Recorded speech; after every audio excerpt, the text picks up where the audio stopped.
silencio o meu coração e elevo ao céu meu pensar. Vamos a João capítulo 15. Quero terminar essa série de sermões que eu comecei alguns domingos atrás. Já é o último domingo do ano. Domingo que vem, pela manhã e pela noite, eu prego novas palavras. Eu queria terminar o que nós começamos há 3 domingos atrás. Nós estamos falando sobre a difícil, rara e necessária bênção da permanência. A difícil, rara e necessária bênção da permanência. Nós fazemos parte de uma geração que é marcada pela incapacidade de terminar projetos. Nós fazemos parte de uma geração que eu tenho denominado a geração dos projetos inacabados. Geração dos projetos inacabados.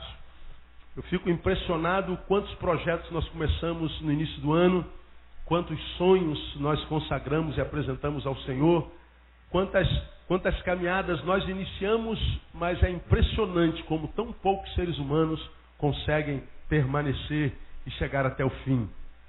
É incrível como esse fenômeno fim e início de ano geram em nós uma esperança tão grande. Meu Deus, ano que vem vai ser um ano diferente. 2009 eu tenho projetos novos, eu tenho sonhos, eu tenho planos. E a gente inicia o ano cheio de projetos. Essa semana eu passei alguns momentos de um dos dias meus escrevendo alguns objetivos meus. Alguns objetivos particulares do Neil, que nada tem a ver com o pastor. Alguns objetivos do pastor Neil, que tem a ver com o que eu faço e não com o que eu sou. E algumas coisas que têm a ver com o ministério. Né? Neil enquanto indivíduo, pastor enquanto ministro e ministério enquanto eclesia. E é interessante como é que a nossa mente se torna fértil na entrada de cada ano. Né? A gente tem projetos, a gente tem sonhos. Né? Eu, entre alguns, 2 eu quero retomar sonhos que eu sempre tive, estão aqui desde que eu sou gente, me entendo por gente, mas que eu não desenvolvi por várias razões, alguns por complexos, outros porque na minha adolescência, início de juventude, eu era muito religioso, eu era muito batista e os evangélicos não podiam quase nada, né? Quantas irmãs que estudaram balé, depois que se converteram, pararam com o balé porque não pode dançar? Quantos de vocês se converteram e jogaram LPs maravilhosos fora? Né? Na nossa época era LP, né? Quem é do tempo do LP de vinil aí? Pois é, então nós estamos falando de jurássicos, né, gospels, né? Então, nós somos do tempo do LP. Adolescente não sabe o que é isso. Aí alguns se converteram e jogaram algumas joias preciosíssimas fora. Esse pecado eu não cometi, né? Inclusive alguns crentes naquela época, quando se convertia a jogar fora, eu falei, não dá para o pastor que eu providencio. Né? Você quer jogar fora, joga nesse lixo chamado Neil, né? E a gente tem LP até hoje lá, joias preciosas, né? Quanta coisa a gente foi jogando fora por causa de má administração, de que a gente não podia um monte de coisa. Hoje a igreja tem escola de dança dentro da igreja, né, meu? Quantos de vocês não foram excluídos da igreja aí nos pentecas xiitas, porque viam televisão? Hoje a gente está dentro da televisão pregando evangelho, eu não aguento ver programa evangélico, não aguento, não dá, é horrível. Né? É a visão do Neil, estou falando por mim. Né? E a gente está lá dentro o dia inteiro, tem mais programa evangélico do que programa secular. Né? E a televisão que até então era proibido se assistir. Então a gente percebe que a ministração ela precisa ser racional, e ela precisa ser aculturada, e ela precisa ser valorizada em termos de princípios, e não só em possibilidades e impossibilidades. Então toda vez, meu irmão, inclusive você que é minha ovelha principalmente, que o teu pastor, seja de que igreja for, fala assim, ó, eu não quero isso aqui, pergunta a ele por quê. Porque a proibição sem razão é autoritarismo. E quem se submete a autoritarismo sem usar a razão é burro, merece. Então, vivemos no evangelicalismo brasileiro, ainda vivemos até hoje, muito autoritarismo. Não faz isso, não faz aquilo, não pode fazer isso. Se você perguntar por quê, não tem razão. É porque Eu sou o chefe desta porcaria, eu sou o pastor dessa jossa, quem manda aqui sou eu. E você vai e obedece. Como se a igreja fosse do pastor mesmo, né? Você acredita que é dele, né? Ele faz o que quer. Então, a doutrina, porque Paulo evoca uma fé racional, ela tem que ser firmada em princípios e não na questão do pode ou não pode, da obediência cega e burra, né? Porque nós não somos, pelo menos não deveríamos ser. Em função disso, falta de racionalidade, falta de ensinamento, ausência de mestres no caminho, a gente vê uma geração de crentes que se converte e que quando se converte vem com todo óleo e diz que quer ganhar o mundo para Jesus. Passa 2 anos, o mundo o ganha para si. Né? Ele não consegue permanecer. É impressionante a volatilidade do homem do tempo que se chama hoje. Aquela incapacidade de manter a obra que Jesus começou, de terminar um projeto, de fazer valer uma palavra empenhada. Como nós somos rasos. Como que a gente não consegue permanecer. Como que a bênção da permanência é raro. Como é difícil estabelecer um alvo e falar assim, não, eu morro, mas eu não abro mão desse alvo porque eu sei que esse alvo é de Deus para mim. Como que a gente tem dificuldade de manter uma relação saudável com Jesus. Como a gente tem dificuldade de manter uma relação saudável com a igreja. Como a gente se tornou uma geração de cristãos, de seres humanos rasos. Perdemos a bênção da permanência. Perdemos o que eu chamo da bênção da longevidade. Então, nesse final de ano, escolhi pregar sobre a difícil, rara e necessária bênção da permanência e tomei João capítulo 15 por base para a nossa palavra. Eu queria que você abrisse sua Bíblia lá em João capítulo 15. E se vocês me permitem, eu vou ler de novo, porque a Bíblia nunca é demais. A Bíblia é uma bênção, amém, irmão? Eu digo ao irmão que está do seu lado, irmão, leia a Bíblia. É isso aí, porque a Bíblia é uma bênção. 15:1. Jesus falando, eu sou a videira verdadeira e meu pai é o viticultor ou lavrador. Toda vara em mim que não dá fruto, ele a corta. E toda vara que dá fruto, ele a limpa para que dê mais fruto. Vós já estáis limpos pela palavra que vos tenho falado. Permanecei em mim, e eu permanecerei em vós. Como a vara de si mesma não pode dar fruto, senão permanecer na videira, assim também vós, senão permanecerdes em mim. Eu sou a videira, vós sois as varas. Quem permanece em mim e eu nele, esse dá muito fruto, porque sem mim nada podeis fazer. Quem não permanece em mim é lançado fora, como a vara, e seca. Tais varas são recolhidas, lançadas no fogo e queimadas. Se vós permanecerdes em mim, e as minhas palavras permanecerem em vós, pedi o que quiserdes, e vos será feito. Nisto é glorificado meu Pai, que deis muito fruto, e assim sereis meus discípulos. Como o Pai me amou, assim também eu vos amei. Permanecei no meu amor. Se guardardes os meus mandamentos, permanecereis no meu amor, do mesmo modo que eu tenho guardado os mandamentos de meu Pai e permaneço no seu amor. Estas coisas vos tenho dito, para que o meu gozo permaneça em vós e o vosso gozo seja completo. O meu mandamento é este, que vos ameis uns aos outros, assim como eu vos amei. Ninguém tem maior amor do que este, de dar a alguém a sua vida pelos seus amigos. Vós sois meus amigos, se fizerdes o que eu vos mando. Já não vos chamo servos, porque o servo não sabe o que faz o seu senhor. Mas chamei-vos amigos, porque tudo quanto ouvi de meu Pai vos dei a conhecer. Vós não escolhestes a mim, mas eu vos escolhi a vós. E vos designei, para que vades e deis fruto, e o vosso fruto permaneça, a fim de que tudo quanto pedirdes ao Pai em meu nome, Ele vos conceda. Aí, nesse capítulo 15, você vê de forma clara, objetiva, a bênção da permanência, o que ela gera em nós. Se você me perguntar, pastor, o que o senhor acha do capítulo 15 de João? Eu diria para você, está aqui a bula, a receita, para quem quer desenvolver uma carreira cristã, uma carreira com Cristo e com Deus, sem se frustrar, está aqui a receita. O texto fala o tempo inteiro de permanência. E diz que se a gente não consegue permanecer, manter um equilíbrio relacional, ele está dizendo, a gente perde tempo. A gente vai ser cortado no final, vai ser lançado fora.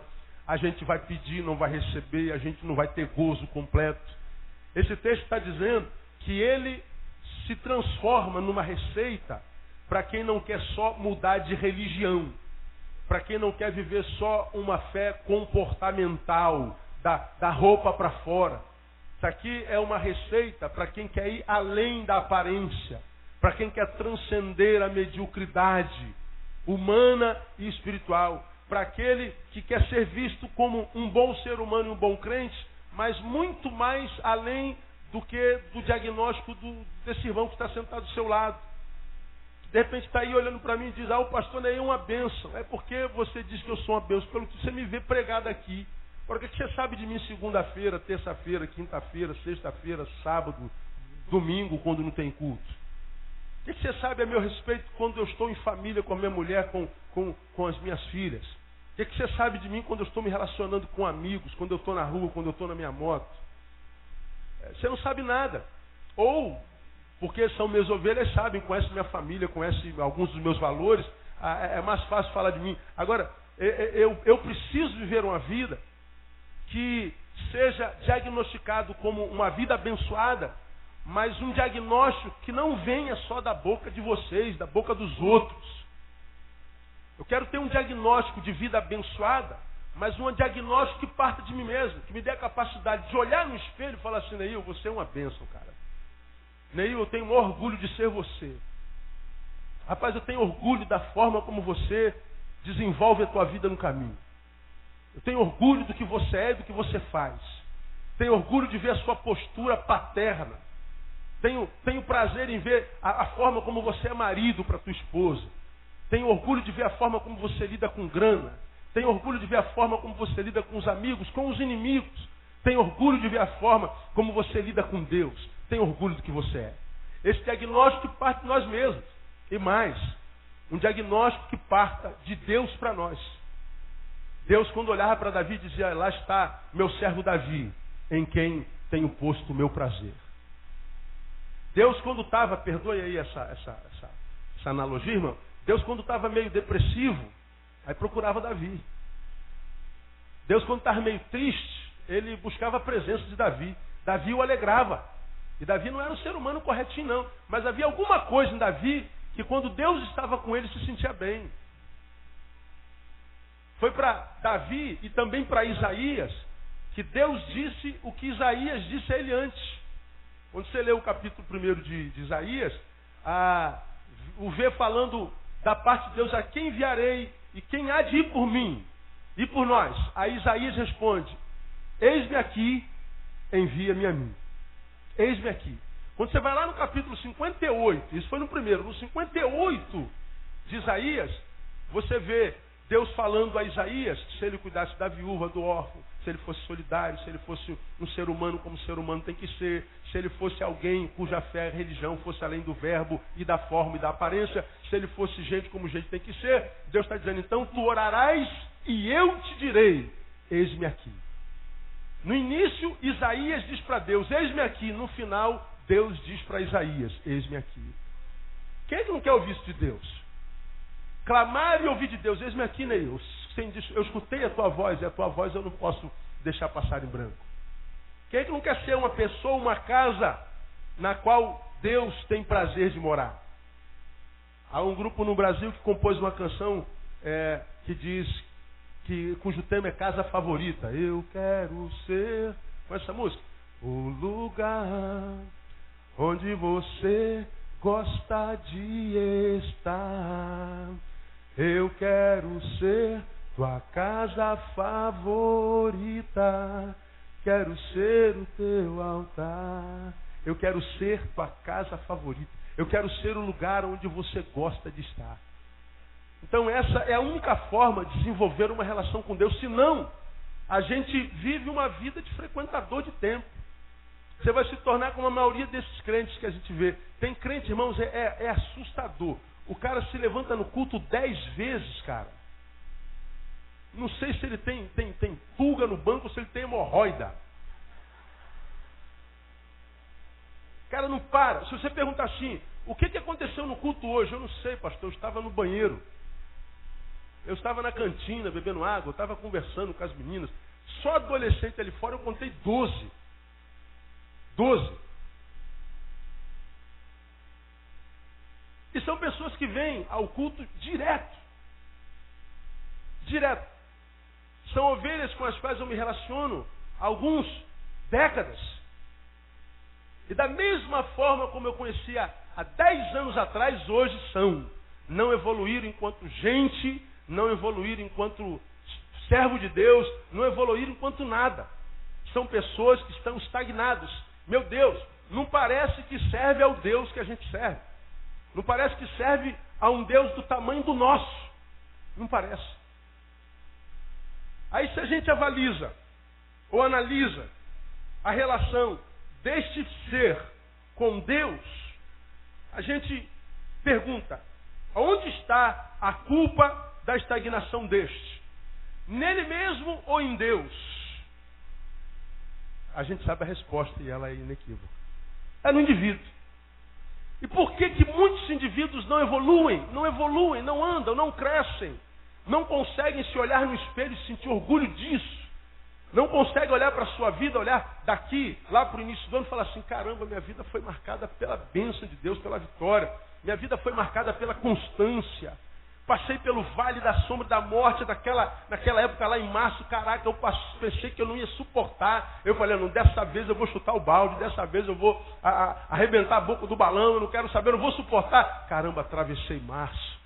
Rapaz, tive um problema em setembro que eu falei, não, dessa vez eu sucumbo, dessa vez não vai dar. Aí você chegou a dezembro e você diz, caramba, a vitória foi minha pelo sangue de Jesus. É muito bom. Quando você passa pela vida assim, você chega no ano seguinte falando assim, olha, se Deus me livrou do que me livrou em 2008, meu irmão, 2009 vai ser melhor.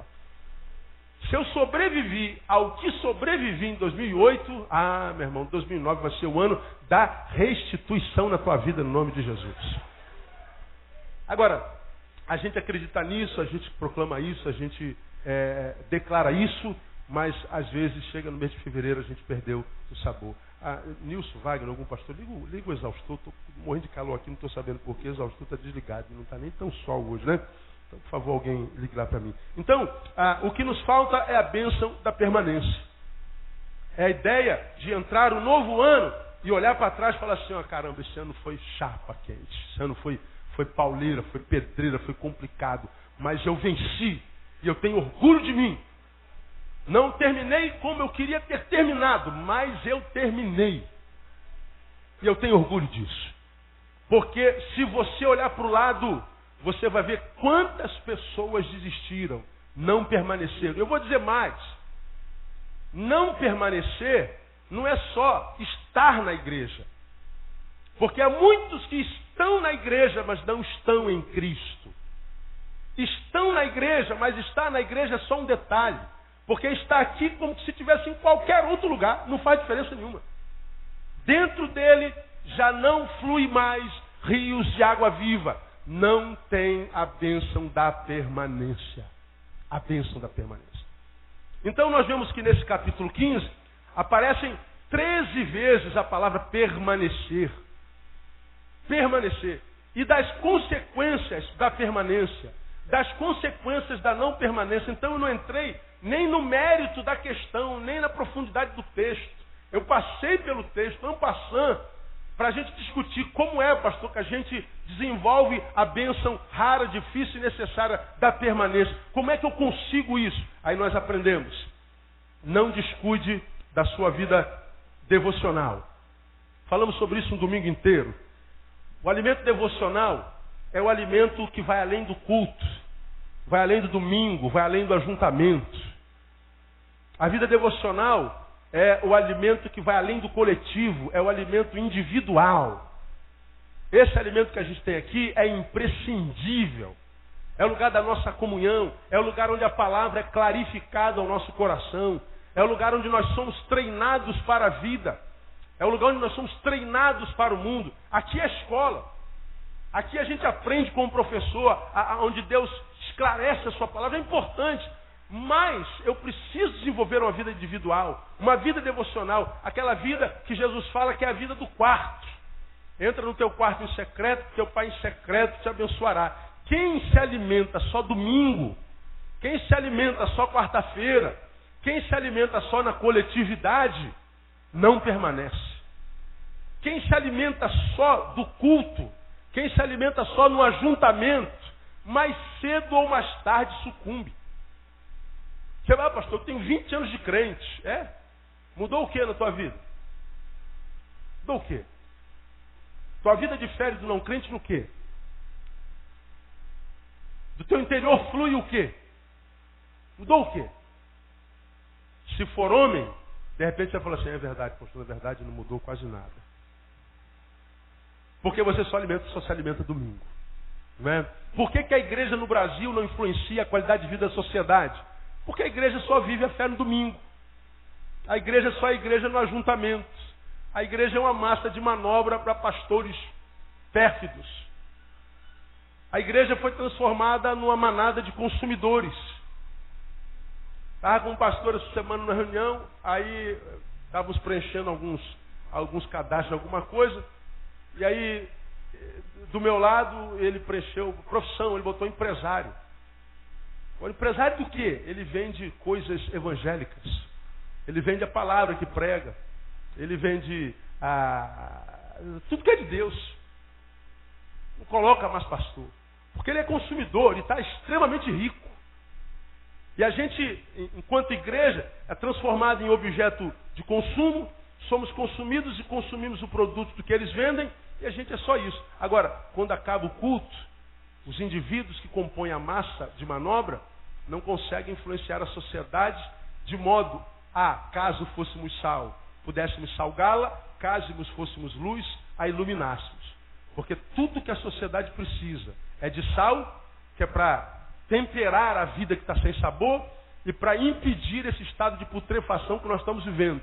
Tudo que essa sociedade precisa é de luz, porque nós estamos vivendo em trevas. Cadê a luz e as trevas? Não existe, senão só no ajuntamento. Então acho que você não deveria se conformar com esse estado de ser. Você deveria não se conformar em ser só mais um no meio da massa e ser um número que faz parte da massa de manobra. Eu acho que você devia se levantar desse banco e acordar de manhã cedo e falar assim, não, eu não vou ser mais uma máxima de manobra, não. Eu quero ter uma experiência com Deus genuína, verdadeira. Eu quero fazer diferença na minha geração. Eu quero ser uma cabeça pensante. Eu quero ser um formador de opiniões. Eu quero ser alguém que senta lá e não recebe sem mastigar, não. Eu quero entender a palavra, crescer na palavra, amadurecer na palavra, para que quando qualquer pastor, mesmo que seja um Neil, pregue de lá, eu possa ter capacidade de saber se ele está pregando em nome de Deus ou não, porque você já aprendeu que eu posso estar aqui nesse lugar, lendo essa palavra aqui que é de Deus, e essa palavra de Deus sai daqui de Deus, quando passa por mim que sou homem, chega em você, não é mais de Deus, já é heresia. Sai daqui de Deus, desse púlpito aqui, ó. Quando passa por mim e sai pela minha boca, porque eu sou homem, pode chegar até os teus ouvidos heresia. E essa heresia vai adoecendo você e te transforma num número no meio da massa. Quem é que se transforma em número? Quem não conhece a palavra. Quem é que não conhece a palavra? Quem só se alimenta dela domingo. Tem que se alimentar todo dia, irmão.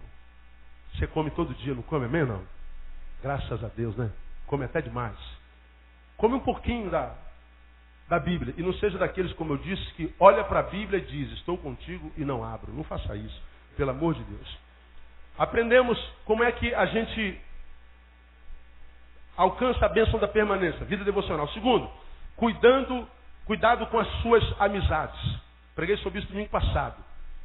Amizades, para mim, hoje, constituem-se na maior arma que o diabo tem usado para acabar com a vida de um indivíduo e principalmente para desconfigurar a obra de Deus na vida de um ser humano.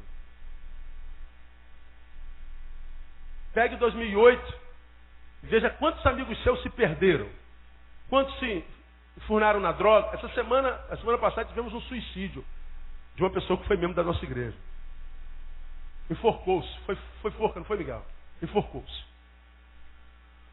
Alguém que já esteve sentado aí, do teu lado, quem sabe. Alguém, quem sabe, que num culto de quarta-feira, você pegou na mão, perguntou o nome e por ele orou. Jovem, por que esse tipo de coisa acontece? Você pode olhar para 2008 para trás, veja quantos irmãos seus, da sua igreja, você conheceu, que tiveram do teu lado, estiveram bem com o Senhor, tinha prazer em estar na igreja, tinha prazer em servir ao seu próximo, hoje estão perdidaço no mundo. Veja se não foi através de uma amizade. Veja. Você pode ver qualquer ser humano que hoje não está mais no altar. Quem sabe está lá no último banco da igreja. Quem sabe nem na igreja entre mais. Fica sempre do lado de fora. Para o muro não cair. Escorador de parede. Não entra mais. As coisas do reino já não lhes dizem respeito. Já não lhe apetecem mais. Isso não me dá apetite, pastor. As coisas de Deus, palavra, louvor, ministério, adoração, servir ao meu próximo, nada disso parece que não tem mais nada a ver comigo. Um dia teve, não teve? Teve. Quando é que isso foi desconfigurado? Dá uma olhadinha para o lado, você vai saber. A Bíblia diz que as más companhias fazem o quê? Corrompem os bons costumes. Ninguém que no fundo do povo esteja foi para lá sozinho. Então, quem quer permanecer tem que ser homem suficiente, tem que ser macho ou fêmea, para olhar para trás e fazer uma análise daqueles com os quais você se relaciona. Depois que eu comecei a me relacionar com o Marquinho, minha vida melhorou no quê? Nada. Piorou no quê? Em muito. Ah, Marquinho, não leva a mão não, filho. Então, vai com Deus. Precisando de mim, conte comigo. Me relacionei com fulano, com os Douglas, quanto tempo? 3 meses. Mas, cara, esse cara passou pela minha vida 3 meses, me fez tão bem. Conversei com esse cara 2 vezes, meu. Mas as 2 vezes que eu conversei com esse cara, eu saí de lá bem. Então, Douglas, olha, eu vou pegar no teu pé sendo, brother. A gente tem que fazer uma peneira na nossa relação. Nós temos que fazer uma peneira no nosso relacionamento. Porque senão, hoje você não sente, mas quando você estiver entrando aí na meia-idade, passando dos 30, chegando aos 40, como eu, passando dos 40, você vai olhar para trás e vai perceber que durante a tua juventude inteirinha, você foi vítima da sua própria geração. E a sua geração só quer saber de zoeira. Quebra tudo! A sua geração só quer saber de rave, de êxtase. Só quer saber de beijar na boca, de transar, de fincar, de trepar. Isso é muito bom, não é? Só que nós não somos um pedaço de carne. Não adianta eu ter uma mulher na minha cama todo dia, cada dia uma, um homem na minha cama cada dia uma, porque eu não sou um ser carnívoro. Eu sou um ser emocional. Eu sou um ser que preciso mais do que uma vagina, do que um pênis, do que um corpo. Eu preciso ser amado, eu preciso amar. Eu preciso de ouvidos misericordiosos. Eu preciso ter um lugar para voltar. E quando voltar, ter alguém de braço aberto dizendo para mim, seja bem-vindo, meu amor. Eu preciso de alguém que me ame, não pelo que eu tenho, mas pelo que eu sou. Esse é o amor essencial. Agora você fica nessa sua juventude, enquanto você está gostosinha, você passa e os homens dizem, cachorra. E você fica toda boba. Oh, né? Nesse tempo em que a mulher não precisa mais ter cérebro, eu falei domingo passado, ela só precisa ter bunda. Não é? Esse tempo mulher de ser.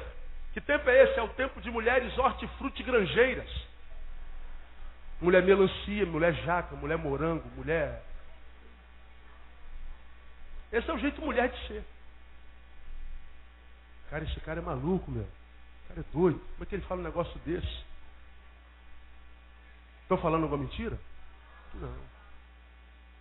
Nesse tempo em que uma pessoa olha para você e não vê um ser humano, vê um objeto de consumo. E a coisa é tão desgraçada que o objeto de consumo não é mais só uma mulher formosa, é uma criança de 2 anos. Vivemos uma epidemia de pedofilia. E a gente é refém dessa geração, nossos amigos, gente com a qual a gente senta. Você que é casado, senta com um ser casado e você conta suas peripécias extraconjugais e ele aplaude você.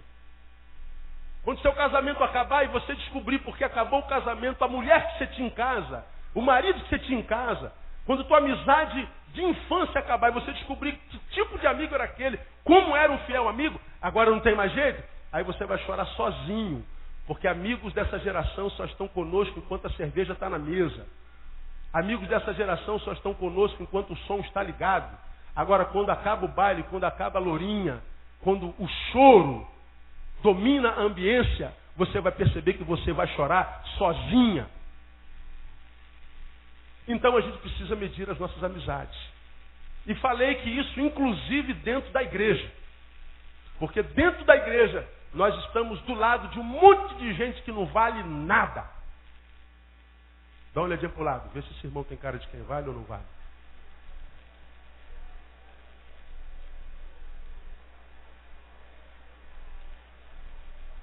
Uma má notícia para você. Quem vale e quem não vale não parece. Né? Tem gente que não parece vale, é joia preciosa. Tem gente que parece tudo, mas não é nada. Pelos frutos conhecereis. Então, jovem, adolescente, quando você estiver com outro adolescente, com outro jovem, que não valoriza o que é de Deus, só está aí desculpa o termo, de sacanagem no meio da igreja, dá um pé no traseiro dele e manda ele ir, ó, pode ir, meu irmão, porque eu tenho coisas mais preciosas para fazer na igreja. Isso é questão de sobrevivência. Você está entendendo até aqui, amém ou não, igreja? Eu sei que a palavra é meio pesada, mas é a palavra que o povo entende. É assim que o povo entende. Quero terminar. Quer a bênção da permanência? Não se renda ao legalismo, à religiosidade, ao religiosismo. Não se torna só um crente, não se transforma num batista. Não se transforma num assembleiano, pelo amor de Deus. Não seja um presbiteriano, não seja um metodista. Nunca seja da Universal, pelo amor de Deus. Não seja um internacional da graça de Deus. Não seja da igreja da última embarcação para Cristo. Não seja da igreja do cuspe do Senhor. Não seja do azeite quente. Não se transforme só no número. Porque é nisso no que a maioria dos crentes se transformam. Abra a tua Bíblia em Gálatas, capítulo 3. Gálatas vem depois de 2 Coríntios. Gálatas, capítulo 3. Cuidado para que no caminho você deixe de ser um discípulo para se tornar um religioso. Se eu fosse perguntar a você a diferença de um discípulo de Cristo para um religioso, alguém arriscaria aí? Qual a diferença de um discípulo de Cristo para um religioso? É complicado, eu sei que é complicado. Um discípulo de Jesus, o que um discípulo faz? Segue os passos do mestre. Então o discípulo de Jesus segue a quem? A Jesus. E o religioso segue o quê? A religião. Segue o dogma. A vida do discípulo é seguir os passos de Jesus. E seguir não é só ir como vaquinha de presépio atrás, não. É olhando onde ele pisa, como ele trata, como ele se comporta, quando é que ele retroage, quando é que ele cai dentro, como é que ele se postura no caminho. Porque o objetivo de um discípulo é se parecer com o seu mestre. Agora o religioso ele segue a religião. Religião não existe. O que é religião? Outrora, discernida pela teologia, é uma palavra que vem do latim religare, que é religar o homem a Deus. A gente sabe que esse valor já não existe mais. Né? O que liga a Deus não é religião, é Jesus. Eu sou o caminho. Eu sou o quê? A verdade. Eu sou o quê? Ninguém vem ao Pai senão por mim. Ou ele é um doido, megalomaníaco, como eu já preguei, ou ele está dizendo a verdade. Em nenhum outro há salvação, porque também debaixo do céu nenhum outro nome há dado entre os homens pelo qual devamos ser salvos. Jesus. Agora, o que é religião? Qual a tua religião? A minha é católica, a minha é protestante. A minha eu sou muçulmano, eu sou budista. Deus é um, o Cristo é um. E as religiões? Dezenas. Ora, como é que um Cristo, um Deus, um único Deus pode inventar tantas religiões? Não, ele não inventou nenhuma. O que Cristo veio fazer foi nos ensinar a ser gente como gente tem que ser, eu tenho ensinado seus irmãos. Qual foi o processo da encarnação do Deus homem? Deus criou o homem e os homens buscaram muitos artifícios. Os homens veio para buscar os seus buscaram muitos artifícios. Desde lá do Éden, Deus tem um projeto para o homem. O homem se deformou. Deus joga água em tudo, acaba com tudo e começa tudo de novo. O homem se deforma. E o homem então vem construindo uma sociedade deformada. Chegou um ponto que Deus falou assim, não vamos matar mais carneiro, não vamos matar mais bode, sangue de bode não purifica de mais nada, nem obra. E ele falou, não, eu vou fazer o sacrifício final. Deus encarna-se em Jesus e Jesus se torna gente como a gente. E quando ele se torna gente como a gente, tudo que Jesus queria de fato, de verdade, era o seguinte, gente, estão me vendo aqui? Tô, Jesus, pois é. Eu vim aqui para dizer para vocês o seguinte, vocês estão sendo gente da forma errada. Papai disse que a gente tem que amá-lo sobre todas as coisas. E a esse que está do nosso lado, nós temos que fazer o quê? Digam vocês. Amar como? A nós mesmos. Então ele está dizendo, a marca que faz a vida valer a pena é o amor. Se não tiver amor, não adianta falar a língua dos homens, dos anjos, ser um especialista em comunicação, como já preguei, ser ponte entre relacionamentos rompidos, líder, especialista em comunicação, língua dos anjos e dos homens. Não adianta distribuir os bens para os pobres, não adianta ser um maior filântropo, promulgador e promotor de boas obras, fora da caridade na salvação, equívoco. 1 Coríntios 13 diz o contrário. Não adianta fazer as melhores obras do mundo se não tiver amor, é perder tempo, é empobrecer à toa. Não adianta entregar o corpo para ser queimado, se transformar num mártir. Dar a sua vida para salvar alguém, vai morrer à toa, bobo. Se não for por amor, não adianta. É o amor que faz a vida valer a pena. Então Jesus encarna e diz assim, gente, amar a Ele sobre todas as coisas e ao próximo como a si mesmo. O que faz a vida valer a pena é o amor. Se tirar o amor, o que sobra é dor. O que sobra é frustração. O que sobra é decepção. O que sobra é morte. O que sobra é corrupção. É o que a gente está vivendo hoje. Como vocês desaprenderam a amar, como vocês, enquanto gente, se deformaram, eu, Jesus, homem-deus, me tornei gente para que vocês, olhando para mim, aprendam como gente tem que ser. Mas nem Jesus, que é Deus encarnado, se tornando gente como a gente, nós aprendemos a ser gente como gente tem que ser. Nós nos deformamos. E aí a vinda de Jesus, para a maioria dos seres humanos, perdeu sentido. Por isso que a Bíblia diz que muitos são chamados e poucos escolhidos. Ainda que os chamados sejam como os grãos da areia do mar, apenas o remanescente será salvo. E a gente vai entender isso no dia do juízo. Quando a gente chegar no céu e você vê que o céu é um lugar de decepção. Você vai chegar no céu, todo mundo que chegou no céu, meu Deus, eu consegui. Aleluia. Vou procurar a rapaziada lá da igreja de Betânia. Irmão, tu vai procurar. E boa parte da tua rapaziada não estará lá. Mas vai ter alguns inimigos seus que você odiava, nem falava na igreja, e você vai dar de cara com ele no céu. Como é que você chegou até aqui, filho? Gabriel, como é que aquela pessoa não está aqui? É porque você só conhecia ele do lado de fora, eu conhecia ele do lado de dentro. O céu vai ser um lugar de decepção. Eu não sei se você vai estar lá. Né? Quantos vão estar lá, tem certeza disso aí? Pergunta ao seu irmão que está do seu lado, tem certeza, irmão? Está amarrado, pastor. O sangue de Jesus tem poder. Eu sei que o sangue de Jesus tem. É só pelo sangue, irmão. Se não for pelo sangue de Jesus, filho. João diz que desde então a lei e os profetas vigoraram até João. Desde então é anunciado o reino dos céus e todo homem emprega força para entrar nele. Está lá em Lucas capítulo 16. Todo homem emprega força para entrar nele. Mas o que acontece? Nós, olha aspas aqui, nos convertemos e a gente não percebe que à medida que a gente se converte, vou botar conversão em aspas, convertemos-nos, fomos ato contínuo introduzidos numa religião. Você se converteu aonde? Na Igreja Batista? Então você aceitou a Cristo como Senhor e se transformou num batista. Se converteu na Assembleia de Deus? Então você se converteu e se transformou num assembleiano. Você se converteu na Metodista? Aceitou a Cristo e se transformou num metodista.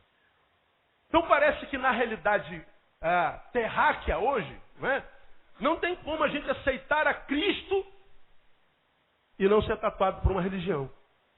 Agora, se você vem aqui na religião da Igreja Batista, o pastor está pregando de terno, está pregando de camisa para fora da calça, o pastor é motociclista, aqui tem gente que tem tatuagem, o pessoal vem para a igreja de bermuda, o pessoal sai da igreja e vai pegar surf na barra, sei lá o quê.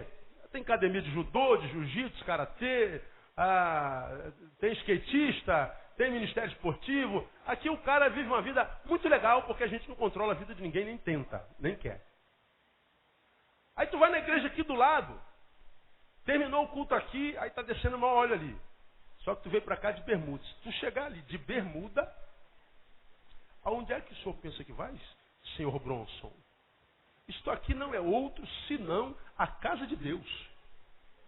Com essas canelas de fora, você não entra aqui. Não entra. Você chega aqui, acha um pastor com um brinco na orelha. Tu vai lá na outra igreja, nem a mulher tem. Tu vai no retiro de casais e a gente conversa sobre sexo bem escrachadamente. Que a gente vê a face de alguns ficando vermelha. Meu Deus, vai decolar. É o foguete que está acendendo, ela vai dar um infarto aqui, porque a gente fala sobre sexo tão esclarecidamente. Todo mundo casado ali transa, se não transa deveria transar, não é? E os que transam pouco gostariam muito de transar muito, mas não conseguem, tem algum problema. E a gente fala escrachadamente sobre sexo, e a pessoa fica vermelha. Chega em outra igreja e fala assim, não fale essa palavra sexo aqui, porque é pecado, irmão. Quando você for fazer sexo com a sua esposa, bota um aventalzinho em cima dela, faz um buraquinho no lençol, e é assim que é. Sexo é para procriação. Você está com um problema, vem na igreja, pastor, eu queria que você orasse por mim. Mas por que eu tenho que orar por irmão? Minha oração é mais poderosa que a sua? Ora você, irmão. Não quero que o pastor ore. Não vou orar, só de raiva. Aí chama o irmão que está lá irmão, ora aqui por ele aqui, que ele está com problema. Ele sai decepcionado porque o ungidão não orou. E nem fez questão de ser chamado de ungidão. Aí tu chega em outro lugar, irmãos, essa semana eu não vou beber nem comer. Vou passar 3 dias no monte em consagração. Esse ano eu vou andar de pé no chão e não vou fazer barba. Então essa semana eu estou me consagrando para a campanha da vigília de sexta-feira que vem, que vai ser forte, irmão. Vai ser forte. O reverendo vai orar, e vai ser forte. E aí todo mundo vem para a oração do reverendo, do pastor, do ungidão. E todo mundo fica aqui esperando que o ungidão toque na cabeça dele. O cara está dizendo que a oração dele é mais poderosa do que a irmã que está lá na portaria recebendo as pessoas. Aí você fala assim, meu Deus, qual a igreja que tem razão, meu Deus do céu? Qual a religião que é correta? Numa acaba o culto, o pessoal está de moto aqui atrás, pô, vamos pegar uma praia agora, cara, vamos, peraí que eu vou ali no banheiro da igreja botar uma sunga, a gente vai direto. Outro disse assim, olha irmão, não vá para a praia, porque está cheio de mulher pelada naquele lugar, aquele antes do capeta, irmão, não vá para aquele lugar. Aí eu falei, meu Deus do céu, qual o pastor que está com a razão? Qual a igreja que diz a verdade? Quem é dono da verdade absoluta de Deus? Não existe. Se você sai do âmbito do evangelho, você vai lá para os muçulmanos acreditam que eles são os donos da verdade. E mais, nós não toleramos os diferentes. Quem não é como eu é inimigo meu. E se eu tiver que matá-lo, eu mato. Eu boto uma dinamite no meu corpo, entro no shopping e arrebento com vocês. Eles fazem isso. Tudo em nome de Deus. Aí hoje é a maior religião do planeta. Só que é a religião do medo. Porque o Deus deles não conhece a palavra amor. No Alcorão não entra a palavra amor. ele é poderoso, ele é magnânimo, ele é forte, ele é glorioso, mas ele não é amor como Deus dos cristãos, que se define como Deus é amor. Eles não conhecem isso. Qual a religião que é correta? A outra religião diz, olha, isso que você está vivendo é um trabalho que fizeram para você. Então a gente só vence um trabalho fazendo outro trabalho. Eles botaram um frango com uma cachaça naquela esquina. Então a gente vai matar um boi e vai botar 2 cachaças na outra esquina. E você vai e bota um boi com 2 cachaças na esquina. E engraçado, é para o mesmo Deus que foi contratado para matar aquele, é o Deus para quem a gente oferece um trabalho para não matar. Aí parece que o Deus vai com quem paga melhor. Quem se dá bem é o mendigo. Qual a religião verdadeira? Por que eu estou pregando isso aqui? Para que você que é crente, membro dessa igreja, não imagine que só porque se tornou membro de Betânia está fazendo a vontade de Deus. Para que você imagine que o meu pastor, o melhor pastor do mundo, e os outros pastores não prestam.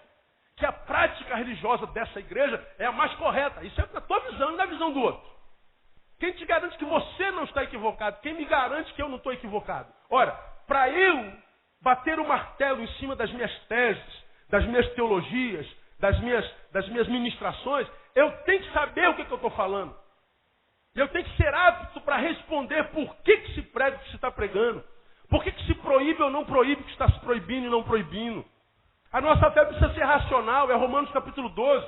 Rogo-vos, pois, eu, pela compaixão de Deus, que apresenteis os vossos corpos como sacrifício vivo, santo e agradável a Deus, que é o vosso culto racional. Você não é um jumento. Quem pode dizer glória a Deus por isso aí? Você não é imagem e semelhança de um siri. Você sabe o que siri tem na cabeça, né? Então faça valer a pena isso. Porque senão você se transforma num evangélico que fica nas esquinas, nas praças, nos escritórios, nas fábricas, discutindo com outro evangélico qual a igreja que tem mais poder. Qual o pastor que está certo? Ah, na sua igreja tem coisa de bermuda, que igreja é essa, rapaz? Na minha igreja não, na minha igreja a gente fala língua estranha. Na minha igreja meu pastor usa terno, colete, uma camisa por baixo, usa casaco. E vai para a igreja de tipo chapéu. E a gente fica então, através daquilo que a gente faz do lado de fora, tentando convencer o outro crente que nós somos melhores do que ele, ou que ele é pior do que nós. E o que acontece? Aquele que tem o melhor discurso, encontra o que tem o menor discurso, e nesse que tem menor discurso gera uma culpa, gera dúvida, e não sabe que a dúvida é a brecha que o diabo usa para te tirar da fé. Aí está os evangélicos discutindo o evangelicalismo. Merecem. Merece. Por isso, se você quer permanecer, você não só tem que tratar da tua vida devocional, tem que tratar das tuas amizades, cuidado com ela e não pode se render ao legalismo. Gálatas capítulo 3, nós vemos Paulo falando aos Gálatas. Olha que coisa interessante, irmãos. Olha como é que ele consegue lá. Gálatas 3:1. Ó insensatos, Gálatas. Olha como é que ele começa. Insensatos. Quem vos fascinou a vós, ante cujos olhos foi representado Jesus Cristo como crucificado? Só isto quero saber de vós. Foi por obras da lei que recebeste o Espírito, ou pelo ouvir com fé? Sois vós tão insensatos, tendo começado pelo Espírito, é pela carne que agora acabareis? Olha para cá de novo. Paulo está dizendo, olha, Cristo foi apresentado a vocês diante de seus olhos. E o Espírito da palavra, que é o Espírito de Deus que os convenceu do pecado, da justiça e do juízo, tirou vocês das trevas e plantou vocês na maravilhosa luz de Deus. Agora, na maravilhosa luz de Deus, vocês foram plantados também dentro de uma religião. E essa religião é tão dogmática, tão pragmática, tão humanizada, tão hipócrita, que ela criou um monte de doutrinas e dogmas e regras que, se você não cumprir a todas elas, eles vão dizer, você não tem a Cristo. Paulo se aborrece com a igreja da Galácia, porque a igreja da Galácia aceitou a Jesus, mas não cresceu em capacidade de reflexão. E porque não cresceu na capacidade de pensar, se submete a toda doutrina que nada tem a ver com doutrina, é uso e costume, e aí, ao invés de se tornar um ser humano melhor, como a maioria dos crentes que nós conhecemos, se torna um ser humano pior. Primeiro que fica feio. O crente é um sujeito feio. Eu posso não estar falando de você, Mas eu quero que você amplie a sua visão e olhe a imagem do crente no Brasil. O crente é tido como um povo de só menos importância social. Povinho. É motivo de chacota. É um povo antissocial. E quando eu vejo a imagem do crente e olho o diagnóstico do mundo para ele, a gente diz assim, cara, o mundo tem razão. Agora a igreja nem sabe em grande escala o que a sociedade pensa dela. Porque foi adestrada numa visão de santidade equivocada. Ser santo é ser o quê? Separado. Aí a gente vive enfurnado dentro desses templos que nós construímos e não temos participação ativa enquanto cidadão lá na faculdade, no corpo discente. Nós não fazemos parte das comissões de direitos humanos das nossas regionais, dos nossos conselhos. Nós não fazemos parte da associação de moradores do nosso condomínio, do nosso bairro. Nós não fazemos parte das CIPs que estão nas nossas fábricas. Nós não temos participação ativa na sociedade, porque a sociedade é composta, a sociedade se vê composta por ímpio, por gente que não conhece a Jesus, e eu não posso me relacionar com eles. E a gente vira um povo alienado. Que tudo que faz para Deus, quando faz para Deus, só faz para Deus e nunca para o próximo. E tudo em nome da religião. Quando a maioria dos crentes são perguntados numa festa de 15 anos, numa festa de casamento, colocam uma cerveja na mesa dele, aí ele diz assim, não moço, não bota cerveja aqui não, porque eu não bebo. Por que você não bebe? Diga para mim. Por quê? Sou crente, minha religião não permite. Eu acho que você não deve beber mesmo. Agora, diga a razão pela qual você não deve beber. Não é porque você é crente. Não é porque a sua religião não permite. É mentira isso. Porque a Bíblia diz, se ela é a fonte da nossa religião, que todas as coisas me são o quê? Lícitas. Quem diz que você não pode beber? Quem diz que você não pode transar antes do casamento? Quem diz que você não pode participar de um bacanal? Quem diz que você não pode sair daqui e roubar o carro do irmão aqui na frente e ir embora para casa e chegar em casa e falar assim, irmão, eu roubei teu carro só para ir para casa, pega aqui agora. Quem diz que você não pode dar volta no seu trabalho? Onde é que está escrito isso? Se eu dissesse para você que isso aqui é cachaça, quem acreditaria? A maioria de vocês assim, pastor Neu é meio doido mesmo, vai. Se ele falar que é mesmo, esse cara é meio doido, é meio retardado, né? É bem capaz que seja mesmo. Não, é água. É água.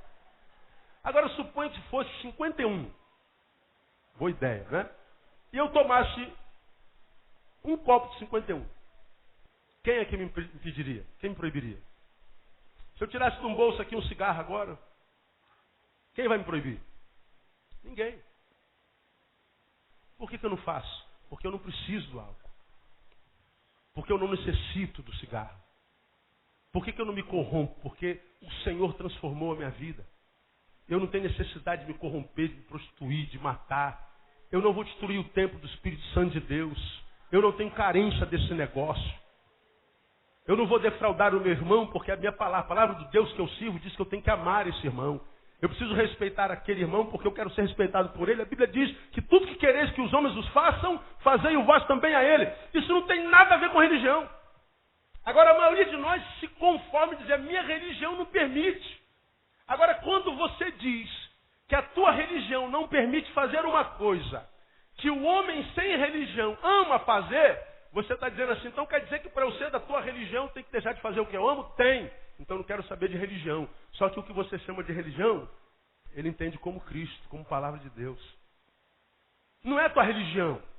Nós precisamos responder com mais razão. Nós precisamos nos aprofundar na nossa relação com Deus e com a palavra de Deus. Como diz Paulo, antes crescei na graça e no conhecimento de Jesus Cristo. Crescer na graça e no conhecimento. Senão, a gente vai ser só repetidores de ordens de homens que nem sequer conhecem a palavra. Vão ficar com correntes, campanhas, com roupagens estereotipadas, com doutrinas tolas, ridículas, idiotas, que nada tem a ver com a palavra de Deus. Nada. Tem a ver com aquela religião. Mas se você for se aprofundar na palavra e mastigar aquilo, você vai ver que não tem nada a ver com a palavra, uma palavra não compreendida. Por que muita gente não consegue permanecer? Sabe por quê? Porque ele vem do mundo, pecaminoso, viciado no pecado, ele entra numa igreja que tem uma norma muito rígida, muitos usos e costumes, E aqui dentro, então, ele muda tudo lá de fora. E aí, proíbem-no de fazer tudo. Quando está todo mundo me proibido, então não tem contato com aquela desgraça que é a minha fraqueza. Só que você vai conseguir viver na proibição por um tempo. Mas vai chegar um tempo que você vai ter saudade de ser o que você é de verdade. Ninguém consegue ser o que os outros querem que você seja a vida inteira. Ninguém. Vai chegar uma hora que você vai ter saudade de si. Porque te roubaram de você. E às vezes somos nós que nos roubamos de nós mesmos. E aí a vida se torna um peso, um infarto. A gente vem para a igreja amargurado, infeliz, mas aqui a gente fala língua estranha. Aqui a gente dá glória a Deus, aleluia. A gente chega no culto e ajoelha para orar. E todo mundo está vendo a gente orar. Mas quando a gente levanta é para fofocar. A relação que a gente vive com Deus é só do lado de fora, nunca do lado de dentro. É sempre estereotipada, nunca interiorizada. É uma mentira. Você sabe que é uma farsa. Porque a vida é religiosa, não é humana. E esse texto está me dizendo, vocês começaram seguindo a Cristo, agora estão seguindo um homem. Estão seguindo uma religião, uma instituição. Estão seguindo uma indústria. Agora está aí a campanha dos 7 montes sagrados. Eles levaram óleo para lá. E você acredita que você só vai ser abençoado se fizer parte da campanha dos 7 montes sagrados. Se aquele óleo chegar à sua cabeça. Jesus diz assim, filho, entra no teu quarto em secreto. Que teu pai em secreto, o que, irmão? Te abençoará. Quem foi que falou isso? Jesus. Eu não sei se você sabe, este não pode mentir. Mas pastor, eu acho que a campanha é forte. Talvez. Mas a Bíblia diz que a glória de Deus está manifesta em vasos de barro. Deus poderia morar em qualquer lugar da sua criação, ele resolveu morar dentro de nós. Seres frágeis, dentro desse corpo enrugado, barrigudo, cheio de pé de galinha no olho, acrisolado, cheio de enfermidade. Foi aí que Deus resolveu morar. E Deus querendo morar dentro da gente, e a gente saindo da gente para se transformar no que os outros querem que nós nos transformemos, para ver se a gente consegue achar a Deus. E a gente não acha a Deus. Participa da campanha e a gente vê 2, 3, 4, 10 dando testemunho que a campanha foi uma vitória. Agora dê o microfone na boca da massa inteira, para você ver que você vai ouvir. Os abençoados a gente conhece, estão lá. Procure os decepcionados. Você vai ver. Porque a religião é assim, ela atende a alguns e não a todos. Mas o Deus que a gente serve, o Jesus de Nazaré, ele disse, eu vim para os que eram meus. Se você é dele, ele veio para você, amado.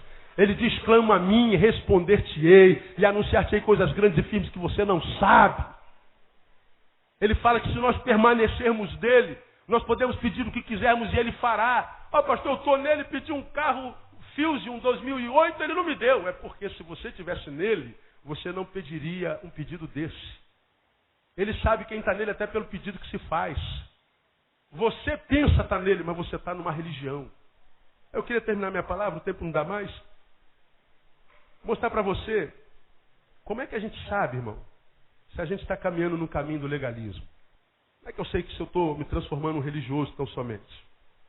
Algumas formas. Primeiro, serviço cristão.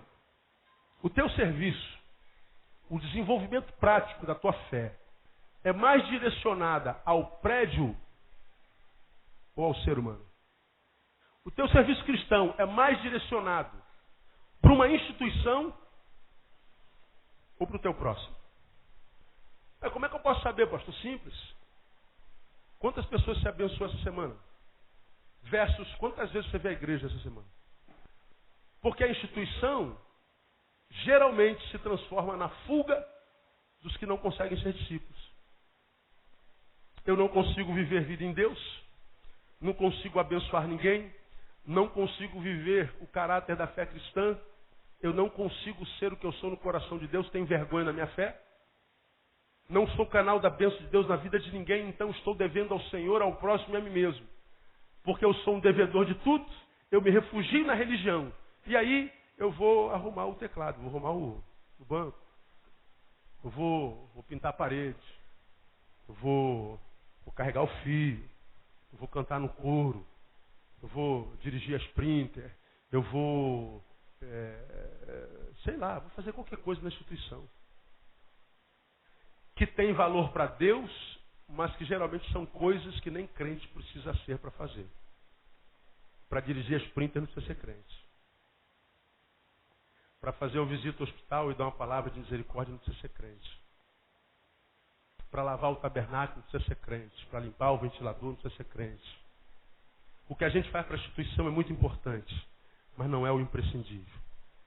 O que Deus quer com a nossa permanência nele, porque a única vontade revelada de Deus na Bíblia é que vos ameis uns aos outros. Quantos querem servir a Deus aqui com todo o coração, amado? Deus está falando para você nessa manhã.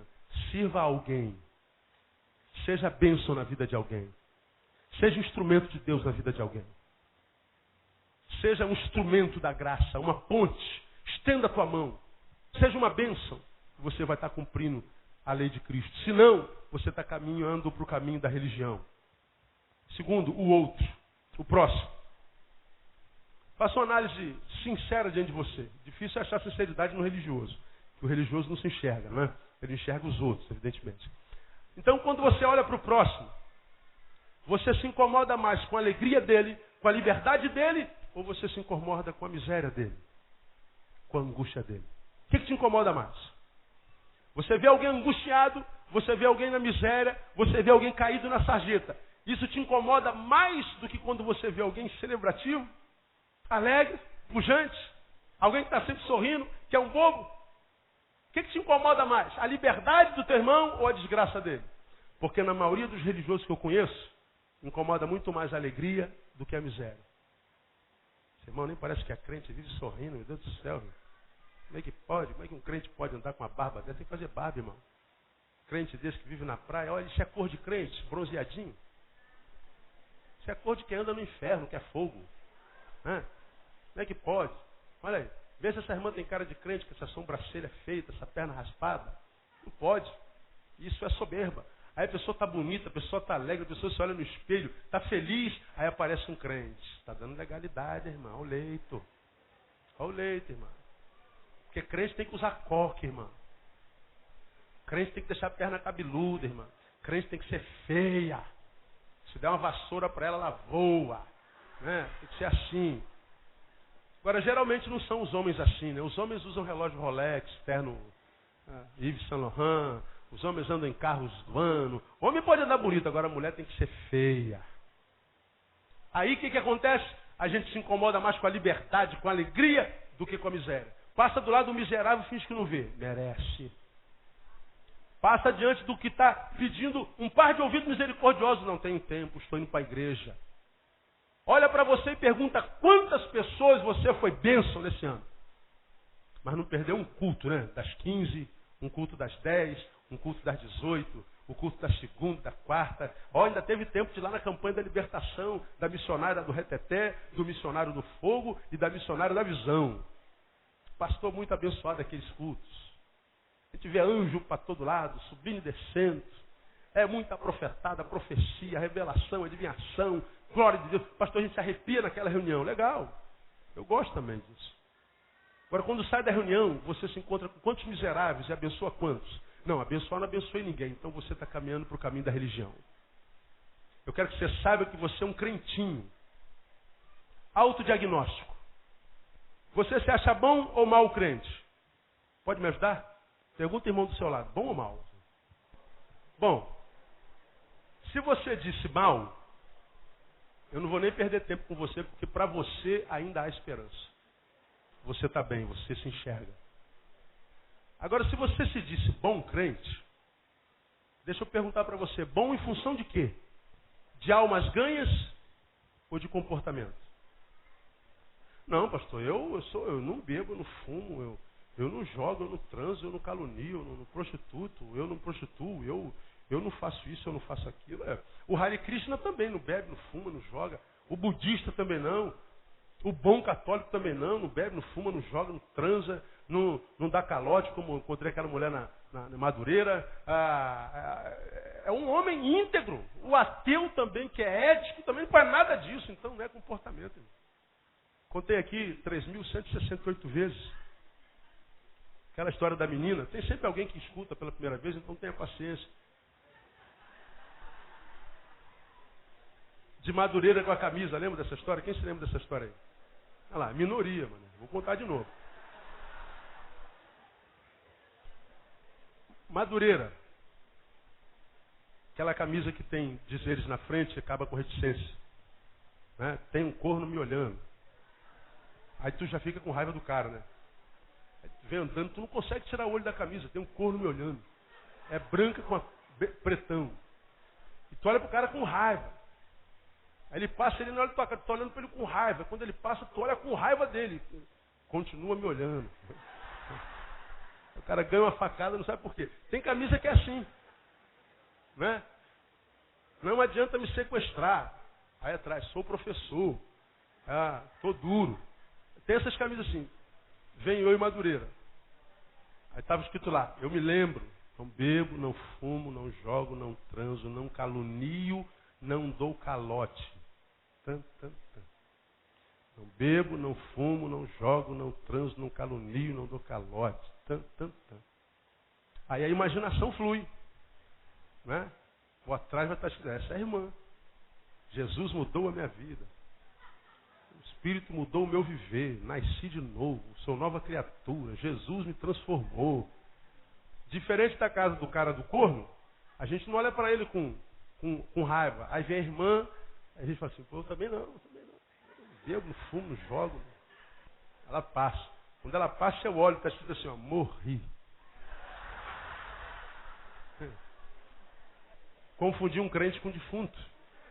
Ah, não raspa a perna, não uso brinco, não tenho tatuagem, eu não como carne de porco, eu não boto brinco, eu não bebo, não faço isso, eu não faço aquilo, faço com um buraquinho no lençol. Comportamento, irmão. Um monte de religioso não faz nada disso. O crente não é conhecido pelo que não faz, ele precisa ser conhecido pelo que ele faz. Você não faz nada disso. Faz o quê? O que você fez esse ano? Porque a ordem é anda em minha presença e ser perfeito. Ama o teu próximo como a ti mesmo. E aí ele vai perguntar, não é o quanto você fez, mas o quanto você amou. Amou quem esse ano? Estendeu a mão para quem? Foi um instrumento de cura, de restauração na vida de quem? Você se acha crente pelo quê? Porque foi bênção na vida de alguém ou porque não faz um monte de coisa? Você é um crentinho. Como a maioria dos crentes que a gente conhece. Por isso que ficam tudo com raiva da gente, porque é pura verdade. E os legalistas, porque se comportam como os mauricinhos da fé, ficam com raiva dos rebelados da fé. Dos que são doidos, mas estão tirando gente do inferno. São malucaços, mas estão indo lá no vale da sombra da morte tirá-los de lá. São esquisitos, mas estão metendo a pé na porta do inferno e estão tirando os cativos de lá. Estão fazendo alguma coisa. Enquanto os mauricinhos de Deus ficam daqui dizendo, eu acho que não devia ser feito assim. Não fica bem usar essa roupa aí, não fica bem usar esse cabelo, irmã, legalidade pro diabo.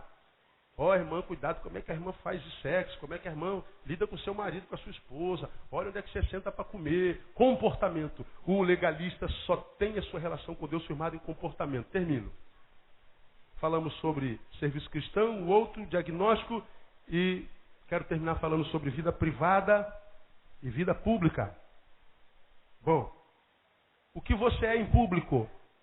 O que você é em público é muito ou pouco parecido com o que você é na vida privada. O que pensam de você se aproxima do que você é de fato ou tem uma distância quilométrica? Bom, só quem pode responder é você. Porque se o que você é domingo, irmão, publicamente, é completamente diferente daquilo que você é quando não tem ninguém olhando para você, você está caminhando no caminho do legalismo, você é um mentiroso. E você já aprendeu que Deus não se relaciona com esse ser que nós somos aqui dentro, na coletividade. Deus se relaciona com aquele ser que a gente é quando não tem ninguém olhando para nós. Então, se você tem coragem de se ver e se admitir, sendo o que é quando não tem ninguém olhando para você, eu quero que você saiba que é com esse ser que Deus se relaciona. Não é com o ser que você é no domingo. Ele se relaciona com aquele que você é quando não tem ninguém olhando para você. E esse ser que você é quando não tem ninguém olhando para você, é com o qual Deus tratará. Ele te abençoará à proporção daquilo que você é e não daquilo que você faz. E eu e você sabemos exatamente o que nós somos quando não tem ninguém olhando para nós. De modo que hipocrisia só existe na igreja, na religião. Diante de Deus, não. Então só perde tempo seguindo a Jesus quem quer. Aí você perceba, não é? Que tudo que distingue o discípulo do religioso tem a ver com gente. Serviço cristão, autodiagnóstico, Deus e o próximo. Por que tem sempre a ver com gente? Porque tem a ver com o nosso chamamento. Quando você vai a Mateus capítulo 4, versículo 20, você vê Deus em Jesus chamando Pedro. Pedro, vinde após mim. Eu sei que você está vindo pescando, está ocupado, mas eu quero que você venha após mim. Porque a partir de agora, depois de mim, você vai ser pescador de quê? Homens. Quando ele chama Tiago e André, disse, olha, vinde após mim e vos farei pescadores de almas. Eu quero que vocês agora deixem de ser especialistas em pacu, quero que vocês deixem de ser especialistas em corvina, quero que vocês deixem de ser especialistas em cação, quero que vocês deixem de ser especialistas em peixe, eu quero que vocês se tornem especialistas em gente. Gente vai ser o negócio de vocês daqui para frente. Gente é o objetivo de vocês daqui para frente. Vocês agora, andando comigo, vão aprender como gente tem que ser. E aí vocês, sendo gente como gente tem que ser, vão ensinar gente a ser gente como gente tem que ser também. E vocês então vão ser sal da terra e luz do mundo. Vocês vão ajudar a transformar a sociedade numa sociedade melhor. Se não for a sociedade, a tua fábrica. Se não for a tua fábrica, a tua rua. Se não for a tua rua, pelo menos a tua casa, pelo amor de Deus. Mas ajuda alguém a ser gente como gente tem que ser. Porque ser gente da forma errada é muito difícil. Ser gente como a gente é muito triste, irmão. Ser gente como a gente é faz a gente tomar remédio para dormir a vida inteira.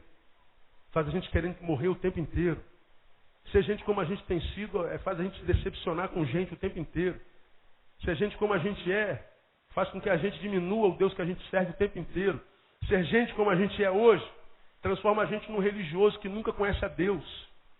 Ser gente como a gente é não vale a pena. Só vale ser gente como gente tem que ser.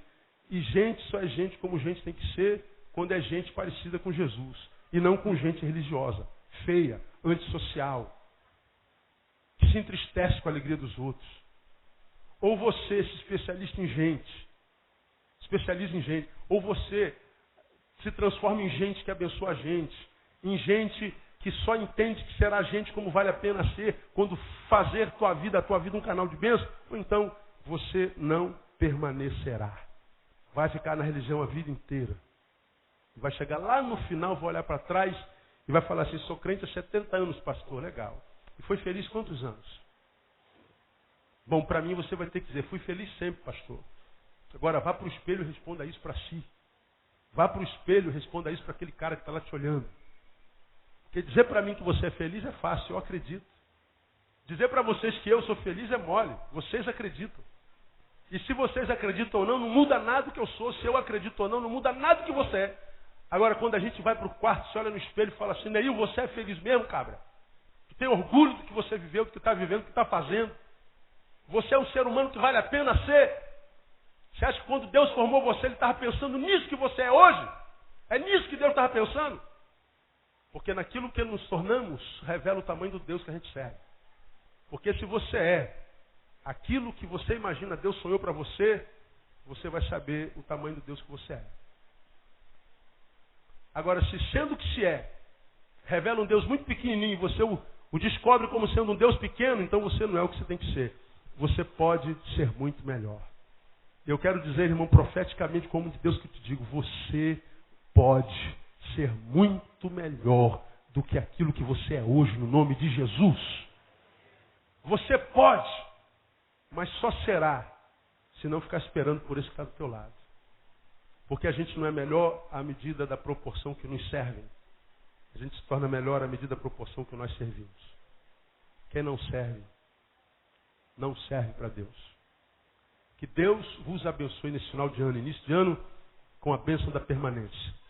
Lembrando que eu tenho que cuidar da vida devocional, das minhas amizades. E tenho que fugir da religiosidade. Porque ser religioso é ser o que os outros querem que sejamos. Ser um discípulo é ser o que nós somos no coração de Deus. Que Deus te dê maturidade para ser esse que você é no coração de Deus. Quem tem entendimento, entenda. Quem tem ouvidos, ouça o que o Espírito diz à igreja. Amém, amado? Aplauda o Senhor por essa palavra. Vamos ficar em pé.